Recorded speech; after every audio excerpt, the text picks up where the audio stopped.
America's economic weapon, the energy shock, landed on everyone except the country America needed it to land on. This is the survival infrastructure. It is not a secret alliance. It is not a military pact. China never committed to defending Iran. China never promised to fight America. China simply built a decade-long economic architecture around Iran that made Iran resistant to the specific kind of pressure America was going to apply. And when America applied that pressure, 48 days of bombing, a naval blockade, financial sanctions, maximum pressure on every front, Iran survived. Not comfortably, not without damage. The central bank warned it could take 12 years to rebuild. But Iran survived well enough to choose when to open Hormuz and on what terms. And that choice, that single act of strategic agency, is what the survival infrastructure produced. Now I want to be precise about something, because I think it is important to understand exactly what China's role is and what it is not. China is not Iran's military ally.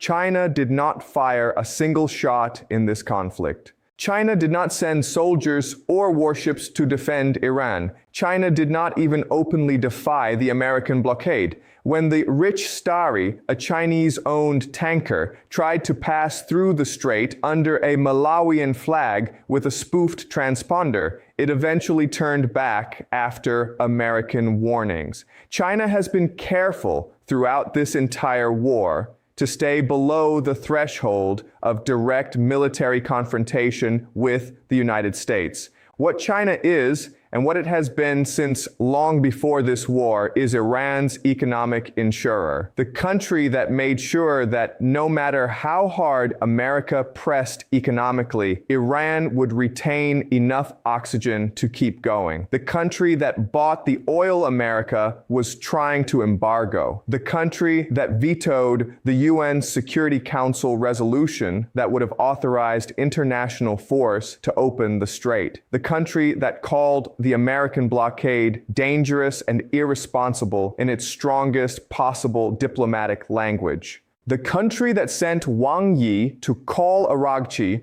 and tell him that China was ready to support a resolution, and that opened the door for Iran to make today's move as a gesture of diplomatic goodwill rather than a military capitulation. China did not win this war for Iran. China made it possible for Iran to survive this war long enough to end it on terms that are acceptable to Iran. That is a completely different thing, and it is a far more sophisticated and far more durable form of power than anything that comes from military force. I want to use a historical comparison here because I think it illuminates the China dimension in a way that the news coverage is completely missing. Think about Britain and the United States during the Second World War.